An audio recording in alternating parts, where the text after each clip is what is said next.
Hello guys. അപ്പോൾ നമ്മൾ ഇന്ന് എക്സ്പ്ലെയിൻ ചെയ്യാൻ പോകുന്നത് 2022 റിലീസായ വീക്ക് ഹീറോ ക്ലാസ് 1 എന്ന ഒരു ആക്ഷൻ ത്രില്ലർ സീരീസാണ്. മൊത്തം 8 എപ്പിസോഡുകളാണ് ഈ സീരീസിലുള്ളത്. അപ്പോൾ നമുക്ക് നേരെ എക്സ്പ്ലനേഷനോട്ട് കടക്കാം. അതിനു മുമ്പ് എൻ്റെ ചാനൽ ഇതുവരെ സബ്സ്ക്രൈബ് ചെയ്തില്ലെങ്കിൽ തീർച്ചയായും സബ്സ്ക്രൈബ് ചെയ്യുക. ഈ എപ്പിസോഡിൻ്റെ തുടക്കത്തിൽ കാണിക്കുന്നത് സിയൂൺ യാങ്സുവിനെ തല്ലാൻ പോകുന്നത് കാണിച്ചുകൊണ്ടാണ്. അതുകൊണ്ട് അവനൊന്നും ചെയ്യാൻ പറ്റില്ല. യാങ്സു, ഞാൻ നിന്നെ ശരിക്കും ഇടിക്കുമെന്ന് പറയും. അങ്ങനെ വീണ്ടും സിയൂൺ അടിക്കാൻ നേരം മോന്തക്കിട്ടൊന്ന് കൊടുക്കും. അപ്പോഴാണ് അവിടേക്ക് ക്ലാസ് ടീച്ചർ വരുന്നത്. എന്താ ഇവിടെ നടക്കുന്നതെന്ന് ചോദിക്കുമ്പോൾ യാങ്സു, ഞാൻ ഇവരുടെ തല്ല് തടയാൻ നോക്കുകയായിരുന്നു. അപ്പോഴാണ് ഇവൻ ഇങ്ങനെ ചെയ്യുന്നത്. എന്നോട് ക്ഷമിക്കണം ടീച്ചറെ, നീയും സോറി ചോദിക്കടാ എന്ന് പറയും. ശേഷം യോങ്ങിനെ അടിച്ചൊരു പരുവമാക്കിയതുകൊണ്ട് അവനിപ്പോൾ ഹോസ്പിറ്റലിലായിരിക്കും. ക്ലാസ് ടീച്ചർ സിയൂണുമായി അവിടേക്ക് പോകും. അവിടെ യോങ്ങിൻ്റെ അമ്മ വളരെ ദേഷ്യത്തിലായിരിക്കും. ഒറ്റക്കാണോ വന്നത്? അമ്മയെ കൂട്ടി വരാനല്ലേ പറഞ്ഞത്? അപ്പോൾ എനിക്ക് അമ്മയില്ല എന്ന് പറയും. അപ്പോൾ നീ നോക്കിക്കോ, നിന്നെ ജുവനൈൽ ഹോമിലേക്ക് അയക്കും. അപ്പോൾ സിയൂൺ ആ ഒട്ടിച്ച ഡ്രഗ്സ് എടുത്ത് കാണിച്ചു കൊടുക്കും. ഇന്ന് ഇവൻ വേറൊരു ചെക്കനെ കൊണ്ട് എൻ്റെ കഴുത്തിൽ ഒട്ടിപ്പിച്ചതാണ്. യോങ്, അതിനെന്താ തെളിവുള്ളത് എന്ന് ചോദിക്കുമ്പോൾ യോങ്ങിൻ്റെ ബാഗിൽ നിന്ന് തന്നെ അത് കാണിച്ചു കൊടുക്കും. ശേഷം ഇതിൻ്റെ സീരിയസ്നെസ്സിനെ പറ്റി ടീച്ചർ തന്നെ പറഞ്ഞു കൊടുക്കുമ്പോൾ നമുക്കിതൊന്ന് കണ്ണടച്ചൂടെ എന്ന് അവൻ്റെ അമ്മയെ ചോദിക്കുന്നുണ്ട്. ആ നേരം യോങ് സിയൂണിനെ ഒന്ന് നോക്കുന്നുണ്ട്. ശേഷം അവൻ തിരിച്ചു വീട്ടിലെത്തുമ്പോൾ അവിടെ അച്ഛനുണ്ടാവും. അയാൾ, നീ എന്നു മുതലാ വേറെ പിള്ളേരുമായി തല്ലുണ്ടാക്കാൻ തുടങ്ങിയേ? കുഴപ്പമില്ല, വളരും തോറും ആണുങ്ങൾ തല്ലുകൂടും. ഞാനും ഈ പ്രായം കഴിഞ്ഞാൽ വന്നത്. നീ റെസ്റ്റ് എടുക്കെന്ന് പറഞ്ഞ് അയാൾ പോവും. പിറ്റേ ദിവസം ക്ലാസ്സിൽ യോങ്ങിൻ്റെ ഫ്രണ്ട്സ് വന്ന്, നീ ക്ലാസ് കഴിഞ്ഞ് ഞങ്ങളെ വന്ന് കണ്ടേക്കണം. ഇന്നലെ നീ എന്നെ പ്രതീക്ഷിക്കാതെ വന്ന് കുത്തിയല്ലേ, നീ ഇന്ന് തീർന്നടാ. സിയൂൺ, എങ്കിൽ ഇപ്പോൾ തന്നെ വരാമെന്ന് പറയും. അങ്ങനെ തല്ല് കാണാൻ ക്ലാസ്സിലുള്ള എല്ലാവരും പുറത്തേക്ക് ഇറങ്ങും. അവൻ നേരെ ടോയ്ലറ്റിലേക്കായിരിക്കും ചെന്ന് കയറുന്നത്. എന്നിട്ട് അവൻ അവരെ 2 പേരെ മാത്രം ഉള്ളിൽ കയറ്റി വാതിലടച്ച് ലോക്ക് ചെയ്യും. എന്നിട്ട് പേനയെടുത്ത് അവരുടെ അടുത്തേക്ക് നീങ്ങും. അവർ പേടിച്ച് പിന്നോട്ട് പോകുന്നുണ്ട്. നമുക്കിത് ഇവിടം കൊണ്ട് നിർത്താം പ്ലീസ് എന്നും പറഞ്ഞ് അവൻ പോകും. പുറത്തു വന്ന അവനോട് എല്ലാവരും എന്താ ഉണ്ടായേ, അവരെ ഇടിച്ചോ എന്നൊക്കെ ചോദിക്കുമ്പോൾ സിയൂൺ, നിനക്കൊക്കെ എന്നെ അറിയൂ, ഞാനുമായി വല്ല കമ്പനി ഉണ്ടോ എന്ന് ചോദിച്ച് അവൻ പോകുന്നു. ശേഷം ഹോസ്പിറ്റലിലേക്ക് യോങ്ങിനെ കാണാൻ അവൻ്റെ ഒരു കസിൻ വരും. അവൻ്റെ പേര് ജിയോൺ എന്നായിരിക്കും. ഞാൻ പറഞ്ഞിട്ടുള്ളതല്ലേ കുഴപ്പമൊന്നും ഉണ്ടാക്കരുതെന്ന്. ആരാ ആള് എന്ന് ചോദിക്കുമ്പോൾ ക്ലാസ്സിൽ ഒരുത്തനാ. കാശെത്ര തരും, എത്ര വേണമെന്ന് ചോദിക്കും. ശേഷം സിയൂൺ തിരിച്ച് വീട്ടിലേക്ക് ബസ്സിൽ പോകുന്ന നേരം യാങ്സു സൈഡിൽ നിന്ന് ഹോൺ അടിച്ച് വിളിക്കും. നമ്മൾ കുറേ ആയല്ലോ കാണുന്നത്, കഴിഞ്ഞ ജന്മത്തിൽ നമ്മൾ ഭാര്യയും ഭർത്താവുമായിരുന്നെന്ന് തോന്നുന്നു. നീ എങ്ങോട്ടാ? വീട്ടിലേക്കെന്ന് പറയും. സിയൂൺ ഇന്നലെ അങ്ങനെ സംഭവിച്ചതിന് സോറി പറയും. യാങ്സു, നിനക്കതിൽ വല്ല സങ്കടം ഉണ്ടെങ്കിൽ എനിക്കൊരു ചിലവ് തന്നാൽ മതി, ഞാൻ പോവാ, നാളെ കാണാമെന്ന് പറയും. അവൻ ഡെലിവറിക്കായിരിക്കും പോകുന്നത്. അങ്ങനെ ഡെലിവറിയൊക്കെ കഴിഞ്ഞ് അവൻ നേരെ സ്കൂളിലേക്ക് ചെന്ന് അവിടുന്ന് ഫ്രഷ് ആവും. അങ്ങനെ രാവിലെ പതിവ് പോലെ നേരത്തെ സിയൂൺ എത്തും. യാങ്സു അവിടെ ഉറങ്ങുന്നുണ്ടാവും. ഇതാണ് എപ്പോഴും യാങ്സു ഉറക്കത്തിൽ നിന്ന് എണീക്കാത്തത്. അവൻ്റെ അടുത്തേക്ക് സിയൂൺ വന്ന് ലഞ്ച് ടൈമായി, ഓ കുഴപ്പമില്ല എന്ന് പറഞ്ഞ് വീണ്ടും കിടക്കും.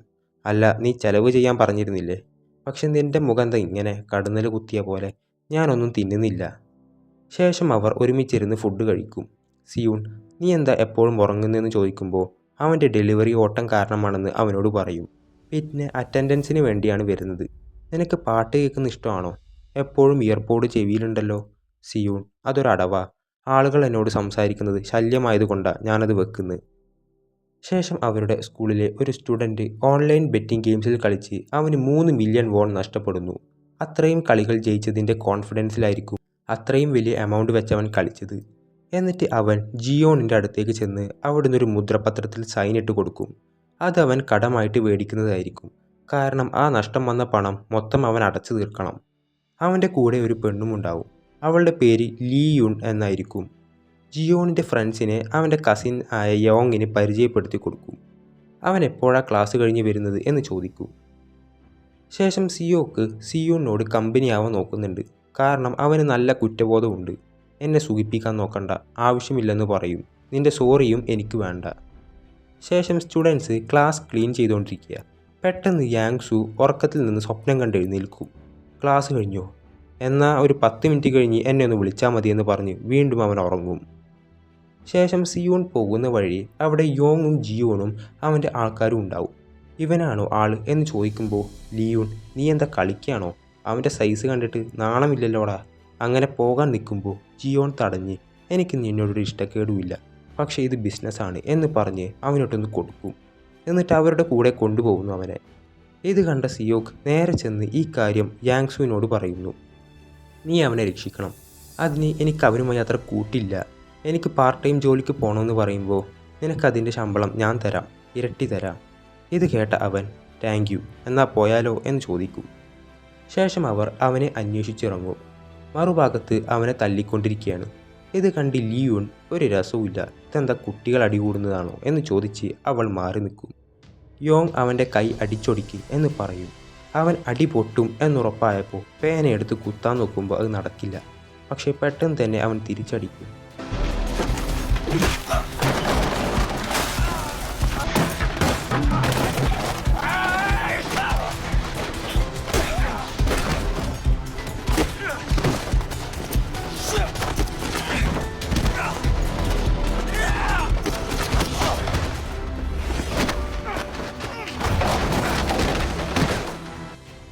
ജിയോൺ, സോറി, നിന്നെ ഞാൻ വില കുറച്ച് കണ്ടു, മാറി നിൽക്ക്, ഞാൻ കൊടുക്കാമെന്ന് പറഞ്ഞ് യോങ് അടിക്കാൻ തുടങ്ങും. അവൻ്റെ കൈ പിടിച്ചു വെക്കെന്ന് പറഞ്ഞ് അതിന്മേൽ ചവിട്ടി പിടിക്കും. പെട്ടെന്നാണ് അവിടേക്ക് യാങ്സു ഓടി വരുന്നത്.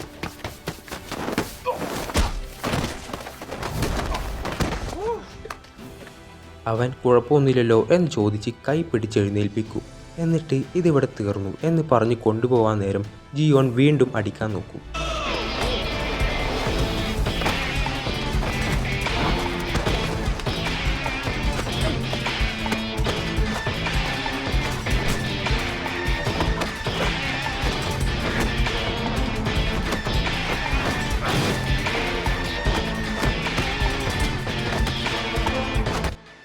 മറുവശത്ത് എല്ലാവരും സിയോണിനെ ചവിട്ടിക്കൂട്ടാൻ തുടങ്ങും.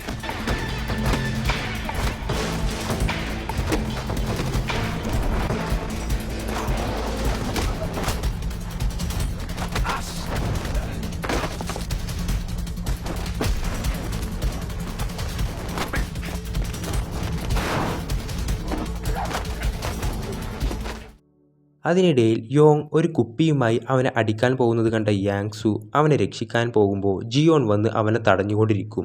യോങ് അത് വെച്ച് അടിക്കാൻ പോകുമ്പോഴേക്കും പെട്ടെന്ന് സിയോക്ക് വന്ന് അവനെ തള്ളിവിടുന്നു.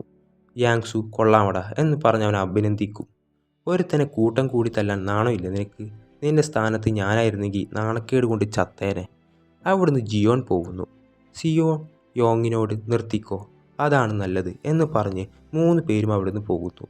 യാങ്സു ഇടി കാരണം നന്നായി വിശക്കുന്നു. എനിക്കൊരു നല്ല സ്ഥലം അറിയാം, അവിടുന്ന് കഴിക്കാമെന്ന് പറയും. നീ കാശ് തരാനുണ്ടല്ലോ. അവർ വണ്ടിയിൽ കയറുമ്പോൾ എന്ത് നോക്കി നിൽക്കുക, വന്ന് വണ്ടി കയറുന്നു പറയും. അപ്പോൾ എനിക്ക് ട്യൂഷന് പോകണമെന്ന് പറയുമ്പോൾ യാങ്സു, നിന്നെ രക്ഷിച്ചവരോട് ഇങ്ങനെ ക്രൂരമായി പെരുമാറല്ലേ, നീ ഞങ്ങളോടൊരു നന്ദി പോലും പറഞ്ഞില്ലല്ലോ. ശേഷം അവർ 3 പേരും കഴിക്കാൻ കയറും. പേടിക്കണ്ട, കാശ് ഞാൻ കൊടുത്തോളാമെന്ന് പറയും സിയോക്ക്. അത് അവൻ ഡെലിവറിക്ക് ഓടുന്ന ഹോട്ടലായിരിക്കും. നിങ്ങൾ കാരണം എൻ്റെ ഡെലിവറി വൈകിയതുകൊണ്ട് എന്നെ ഒന്ന് സഹായിക്കുമെന്ന് പറയുന്നു. സിയൂൺ അവിടെ തുടക്കാനും സിയോക്ക് പാത്രം കഴുകാനായും നിൽക്കും. സിയൂൺ, ഈ ജോലിയുമൊക്കെ നീ ചെയ്യുന്നുണ്ടോ? ആഴ്ചയിൽ 3 ദിവസം മാത്രമാണ് ഡെലിവറിക്ക് പോകാറ്, ബാക്കി ഇതുപോലെയുള്ള പണികളാ. ശേഷം അവരിരുന്ന് ഫുഡ് കഴിക്കും. സിയോക്ക് അന്ന് അങ്ങനെ ചെയ്തതിൽ സോറി, യോങ് ഭീഷണിപ്പെടുത്തി ചെയ്യിപ്പിച്ചതാണ്. അതെന്താണെന്ന് എനിക്കറിയില്ലായിരുന്നു. എനിക്കറിയാം, അത് കുഴപ്പമില്ലെന്ന് പറയും സിയൂൺ. അവിടുന്ന് അവർ സന്തോഷത്തോടെ ഫുഡ് കഴിക്കുന്നു. ശേഷം സിയോക്ക് യാങ്സുവിൻ്റെ ഇൻസ്റ്റ എടുത്തു നോക്കുമ്പോൾ അതിലെ അവൻ്റെ ഫോട്ടോക്ക് നല്ല സുന്ദരനാണ് എന്നൊക്കെയുള്ള കമൻറ്റ്സ് അവൻ കാണും.